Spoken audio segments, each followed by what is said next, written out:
बच्चों welcome welcome.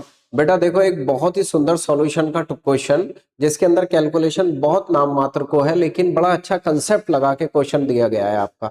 तो इस क्वेश्चन को जरा ध्यान से देखिए बच्चों, क्या कह रहा है आपसे। वो ये कहना चाह रहा है बच्चों आपसे, the mass of glucose that should be dissolve in 100 gram of water. 100 gram of water में ग्लूकोज कितना डिजोल्व करें to produce same lowering in of vapor pressure at produced by dissolving 1 gram of urea in 50 gram of water. इसका मतलब ये colligative property lowering in vapour pressure का question है।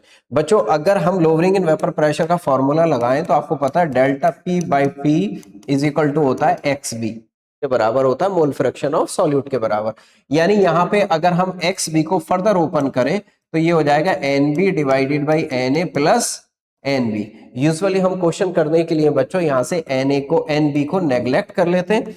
अच्छा क्यों नेग्लेक्ट कर लेते हैं? क्योंकि हमें पता है सॉल्यूट हमारा तो कम अमाउंट में होता है और सॉल्वेंट ज्यादा अमाउंट में होता है। तो हमारे पास फॉर्मूला आ गया delta P divided by P is equal to N B divided by N A. बच्चों ये लोअरिंग इन वेपर प्रेशर है, दोनों केसेस में बराबर है, तो दोनों केसेस में बराबर है तो ये बात समाप्त हो गई। इसका मतलब N B divided by N A is equal to N B divided by N A.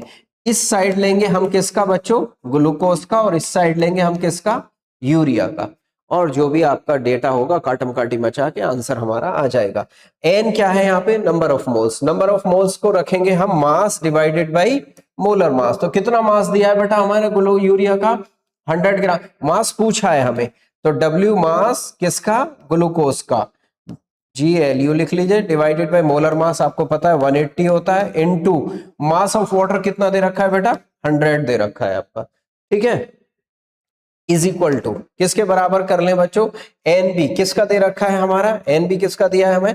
Number of moles of urea. Urea का मतलब इसका मास कितना दिया है? 1 डिवाइडेड बाय मोलर मास कितना होता है? 60 इनटू मास ऑफ वाटर कितना दिया है बेटा? सॉल्वेंट कितना दिया है? 50 डिवाइडेड बाई इसका मोलर मास 18, इधर डिवाइडेड बाई 18 100, ये इधर मैंने छोड़ दिया था डिवाइडेड बाई 18।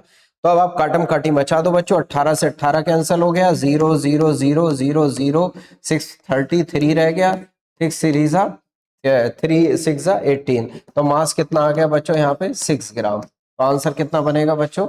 6 ग्राम बनेगा आपका। देख लो कौन सा बनता है, सी आंसर आपका बन जाएगा आपका। क्लियर है बच्चों? Okay, good luck, thank you.